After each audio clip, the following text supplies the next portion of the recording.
ಈ ಇಲ್ಲಿ ಮಸೀದಿನೋ ಮಂದಿರನೋ ಏನಿತ್ತು ಅನ್ನೋದ್ರ ಬಗ್ಗೆ ಸಂಘರ್ಷ ಅಂತೂ ನಿರಂತರವಾಗಿ ನಡೀತಾ ಇದೆ. ಈ ಸಂಘರ್ಷದ ನಡುವೆ ಸಂಭಾಲ್ನ 1100 ವರ್ಷ ಬರೋಬ್ಬರಿ 1100 ವರ್ಷದ ಹಳೆಯ ನಕಾಶೆ ಒಂದು ಮ್ಯಾಪ್ ಒಂದು ಪತ್ತೆಯಾಗಿದೆ. ಮಸೀದಿ ಜಾಗವನ್ನೇ ಹರಿಹರ ದೇಗುಲ ಅಂತ ಹೇಳಲಾಗ್ತದೆ. ಮ್ಯಾಪ್ ನಕಾಶೆಯನ್ನು ನೀವು ಗಮನಿಸ್ತಿದ್ದೀರಿ. ಮಸೀದಿ ಜಾಗವನ್ನು ಹರಿಹರ ದೇಗುಲ ಅಂತ ಹೇಳಲಾಗಿದೆ. ಹರಿಮಂದಿರ, ಹವನಕುಂಡ, ಯಜ್ಞಕುಂಡಗಳ ಉಲ್ಲೇಖ ಕೂಡ ಈ ನಕಾಶೆಯಲ್ಲಿದೆ. ಕಲ್ಕಿ ಮಂದಿರ ಇದೆ, ಶಿವ ಮಂದಿರ ಕೂಡ ಇರೋದ್ರ ಬಗ್ಗೆ ಉಲ್ಲೇಖಗಳಿದೆ. ಎಲ್ಲಿ ಹೋಯ್ತು ಈ ಮಂದಿರಗಳೆಲ್ಲ? ಮಸೀದಿ ಇರೋ ಜಾಗದಲ್ಲಿ ಮಂದಿರ ಇತ್ತು ಅಂದರೆ ಕಲ್ಲು ತೂರಾಟ ಆಗುತ್ತೆ. ಈ ನಕಾಶೆಯಲ್ಲಿ ಹೇಳ್ತಾ ಇದೆಯಲ್ಲ, ಇಷ್ಟೆಲ್ಲ ಮಂದಿರಗಳು, ಶಿವ, ಅದರ ಜೊತೆಗೆ ಶನಿಕ, ವಿಷ್ಣು, ಕೃಷ್ಣ, ವಾಯು, ಈ ಹೆಸರಿನ ಬಾವಿಗಳು, ಇದೆಲ್ಲ ಕಣ್ಮರೆಯಾಗಿದೆಯಲ್ಲ. ಎಷ್ಟು ಆಗಬೇಕಾಗಿತ್ತು ಕಲ್ಲು ತೂರಾಟ? ಏನೋ ಹಿಂಸಾ ಕೃತ್ಯಗಳಿಗೆ ಪ್ರಚೋದನೆ ಅಂತಲ್ಲ, ಪ್ರಶ್ನೆಗೆ ಪ್ರಶ್ನೆ. ಅಲ್ಲೊಂದು ಸರ್ವೆ ನಡೆಸ್ಲಿಕ್ಕೆ ಹೋದಾಗಲೇ ಕಲ್ಲು ತೂರಾಟ ಆಗುತ್ತೆ ಅಂತಂದರೆ, ಈ ಎಲ್ಲ ದೇಗುಲಗಳು, ಮಂದಿರಗಳು ನಿರ್ನಾಮ ಆಗಿ ಅದ್ರ ಮೇಲೊಂದು ಮಸೀದಿ ಕಟ್ಟಲಾಗಿದೆ ಅನ್ನೋದು ಅಂಶ ಸತ್ಯವೇ ಆಗಿದ್ದರೆ, ಹಂಗೊಂದು ನಿರ್ನಾಮ ಆಗೋ ಹಂತದಲ್ಲಿ ದೇಗುಲಗಳು ನಿರ್ನಾಮ ಆಗಿ ಅದ್ರ ಮೇಲೆ ಒಂದು ಮಸೀದಿ ಬರೋ ಸಂದರ್ಭದಲ್ಲಿ ಅಲ್ಲಿದ್ದ ಬಹುಸಂಖ್ಯಾತರ ಪರಿಸ್ಥಿತಿ ಹೇಗಿರಬೇಕು? ತಾಳ್ಮೆಯಿಂದ ಇದ್ರಲ್ವಾ ಅವ್ರು? ಆ ಸಂದರ್ಭದಲ್ಲಿ ತಾಳ್ಮೆಯಿಂದ ಇದ್ದಿದ್ದಕ್ಕೆ ಅಲ್ವಾ ಅಲ್ಲಿದ್ದ ದೇಗುಲಗಳು ಮಸೀದಿಯಾಗಿ ಪರಿವರ್ತನೆ ಆಗ್ಲಿಕ್ಕೆ ಸಾಧ್ಯ ಆಗಿರೋದು. ಇದನ್ನು ಪ್ರಶ್ನೆ ಮಾಡಬಾರ್ದಾ? ಈ ನಕಾಶೆಯದ್ದೇ ಅಂಶಗಳಿಗೆ ವಾಪಸ್ ಬರೋದಾದರೆ, ಸಂಭಾಲ್ ಪ್ರದೇಶದಲ್ಲೇನೆ 68 ತೀರ್ಥ ಸ್ಥಳಗಳ ಬಗ್ಗೆ ಉಲ್ಲೇಖ ಮಾಡಲಾಗಿದೆ. 68. ಸಂಭಾಲ್ನಲ್ಲಿರೋ 19 ಬಾವಿಗಳ ಬಗ್ಗೆ ಉಲ್ಲೇಖ ಮಾಡಲಾಗಿದೆ.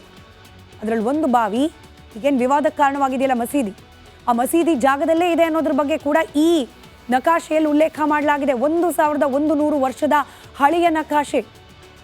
ಹರಿಹರ ಮಂದಿರವನ್ನ ಬಾಬರ್ ಕೆಡವಿದ್ದ, ಅಲ್ಲಿ ಮಸೀದಿಯನ್ನ ನಿರ್ಮಿಸಿದ್ದ ಬಾಬರ್ ಅನ್ನೋದಕ್ಕೆ ಅನೇಕ ಉಲ್ಲೇಖಗಳು, ಪುರಾವೆಗಳು ಲಭ್ಯವಾಗ್ತಾ ಇದೆ. ಇದಕ್ಕೆ ಸಂಬಂಧಪಟ್ಟಂತೆ ಸರ್ವೆ ನಡೆಸ್ಲಿಕ್ಕೆ ಹೋದರೆ, ಆ ಸ್ಥಳದ ಮೂಲ ಹೇಗಿತ್ತು ಅನ್ನೋದನ್ನು ತಿಳ್ಕೊಳ್ಳೋಕೆ ಹೋದರೆ ಕಲ್ಲು ತೂರಾಟ. ಇದು ಭಾರತದ ಪ್ರಜಾಪ್ರಭುತ್ವ ವ್ಯವಸ್ಥೆ, ಇಲ್ಲಿನ ಸಂವಿಧಾನ, ಕಾನೂನು, ಕಟ್ಟಳೆಗೆ ಸಿಗ್ತಾ ಇರುವ ಗೌರವ. ಎನಿವೆ, ಸಂಭಾಲ್ನಲ್ಲಿ ಆಗ್ತಾ ಇರುವ ಬೆಳವಣಿಗೆಗಳು ಇದಿಷ್ಟು. ರಿಪಬ್ಲಿಕ್ ಕನ್ನಡ ಗೋಸ್ಕರ ಸಮಾವೇಶವನ್ನ ನಡೆಸಬೇಕು ಅಂತ ಹೇಳಿ ನಿರ್ಧಾರ ಮಾಡಲಾಗಿದೆ. ಸಮಾವೇಶದ ರೂಪುರೇಷೆನೆ ಆ ಮೂಲಕ ಬದಲಾಗಿ ಹೋಗಿದೆ. ಇದಕ್ಕೆ ಕಾರಣವಾಗಿರುವವರು DK ಶಿವಕುಮಾರ್. ಯಾವಾಗ DK ಶಿವಕುಮಾರ್ ಅವರು ಇವತ್ತೊಂದು ಸಭೆ ಕರೆದ್ರು, ಬನ್ರಪ್ಪ ಅದೇನು ಸಮಾವೇಶ ನಾನು ನೋಡ್ತೀನಿ, ಅದೇನೇನು ಪ್ಲಾನಿಂಗ್ ಮಾಡ್ಕೊಂಡಿದ್ದೀರಿ, ನಂದು ಕಾಂಟ್ರಿಬ್ಯೂಷನ್ ಇರುತ್ತೆ, ಎಲ್ಲರೂ ಸೇರಿ ಮಾಡೋಣ ಅಂತ ಹೇಳಿ ಮೀಟಿಂಗ್ ಕರೆದ್ರು. ಆದರೆ ಈ ಮೀಟಿಂಗ್ನಿಂದ ಸಿದ್ದರಾಮಯ್ಯ ಆಪ್ತರು ದೂರ ಉಳ್ಕೊಂಡ್ರು. ಹೈಕಮಾಂಡ್ನ ನಡೆ ಬಗ್ಗೆ ಆಪ್ತರು ಕೆರಳಿ ಕೆಂಡವಾಗಿದ್ದಾರೆ. ಸಮಾವೇಶವನ್ನು ನಡೆಸಬೇಕು ಅಂತ ಹೇಳಿ ಯಾರೆಲ್ಲ ಮುಂದಾಗಿದ್ರಲ್ಲ, KN ರಾಜಣ್ಣ, ಮಹದೇವಪ್ಪನವರು, ವೆಂಕಟೇಶ್ ಅವರು, ಜಾರ್ಜ್, ಇವರೆಲ್ಲರೂ ಕೂಡ ಸಿದ್ದರಾಮಯ್ಯನವರ ಆಪ್ತ ಬಳಗದಲ್ಲಿ ಏನು ಗುರುತಿಸ್ಕೊಂಡು ಸಮಾವೇಶ ಮಾಡಲಿಕ್ಕೆ ಓಡಾಡ್ತಾ ಇದ್ರು. ಇವತ್ತು ಇದೇ ಸಮಾವೇಶ ಕುರಿತಾಗಿ DK ಶಿವಕುಮಾರ್ ಅವರು ಸಭೆ ಕರೆದ್ರೆ ಇವರೆಲ್ಲರೂ ಕೂಡ ಚಕ್ಕರ್ ಹಾಕಿದ್ದಾರೆ. ಆ ಮೂಲಕ ನಾವು ಅನ್ಕೊಂಡಂಗಾಗಲಿಲ್ಲ, ನೀವು ಅನ್ಕೊಂಡಂಗೆ ಮಾಡೋಕೆ ಬಿಡೋಲ್ಲ ಅನ್ನೋ ಸಂದೇಶ ಕೊಟ್ರ ಅನ್ನೋ ಅನುಮಾನಕ್ಕೆ ಕಾರಣವಾಗಿದೆ ಕಾಂಗ್ರೆಸ್ನ ಸಿದ್ದರಾಮಯ್ಯ ಆಪ್ತರ ನಡೆ. ಇದು BJP ಹಾಗೆ ಕಾಂಗ್ರೆಸ್, ಒಂದು ಆಡಳಿತಾರೂಢ ಪಕ್ಷ, ಇನ್ನೊಂದು ವಿರೋಧ ಪಕ್ಷ. ಇದೆರಡೂ ಪಕ್ಷಗಳಲ್ಲಿ ನಡೀತಾ ಇರುವ ಆಂತರಿಕ ಬೇಗುದಿಯ ಚಿತ್ರಣ. ಹಿಂದೂ ಹುಲಿ ಜೊತೆ ಹೊನ್ನಾಳಿ ಹೋರಿ ಬಾಯಿ. ಯತ್ನಾಳ್ ಉಚ್ಚಾಟನೆಗೆ ರೇಣುಕಾಚಾರ್ಯ ಪಟ್ಟು. ರಾಜ್ಯ ಬಿಜೆಪಿಯಲ್ಲಿ ಯತ್ನಾಳ್ BY ವಿಜೇಂದ್ರ ಬಣದ ಮಧ್ಯೆ ಪ್ರತಿಷ್ಠೆಯ ಫೈಟ್ ನಡೀತಾ ಇದ್ದು, ವಿಜೇಂದ್ರ ಆಪ್ತರು ಯತ್ನಾಳ್ ಉಚ್ಚಾಟನೆಗೆ ಪಟ್ಟು ಹಿಡಿದಿದ್ದಾರೆ. ನಿನ್ನೆ ಅಷ್ಟೇ ರೇಣುಕಾಚಾರ್ಯ ಟೀಮ್ ಚಾಮುಂಡಿ ಸನ್ನಿಧಿಯಲ್ಲಿ ದುಷ್ಟ ಸಂಹಾರ ಆಗುತ್ತೆ ಅಂದಿದ್ರು.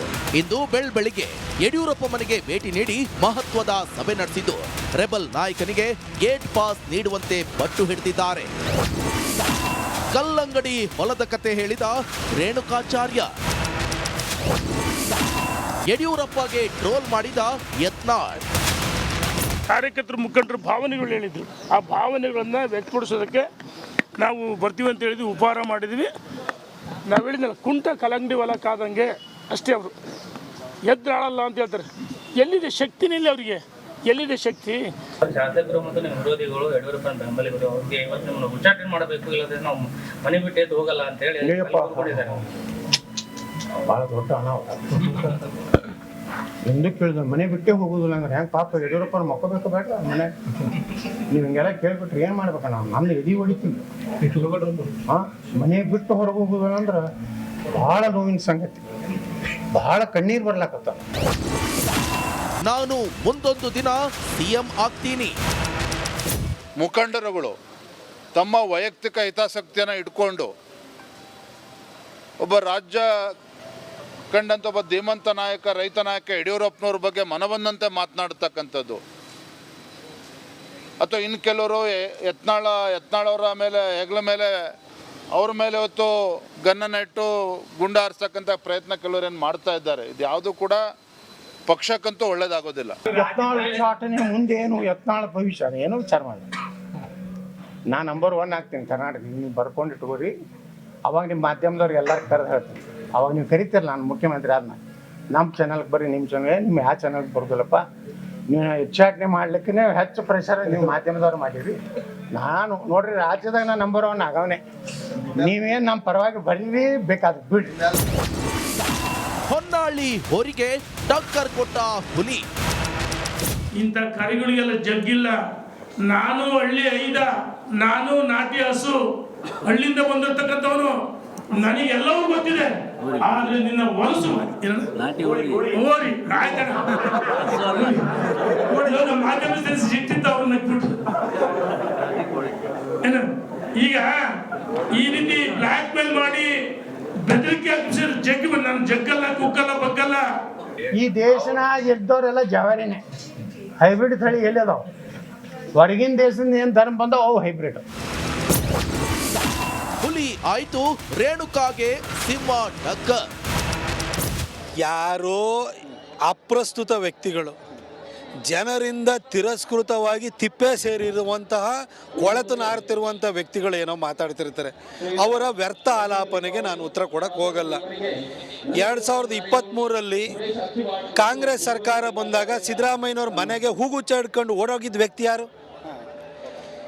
ಅದಾದ ನಂತರ DK ಶಿವಕುಮಾರ್ ಮನೆ ಬಾಗಿಲಿಗೆ ಹೋಗಿ ಮನೆ ಬಾಗಿಲು ಕಾಯಕ್ಕೆ ಹೋದವ್ರು ಯಾರು? ಆಯ್ತಪ್ಪ, ಪೇಪರ್ ಸಿಂಹ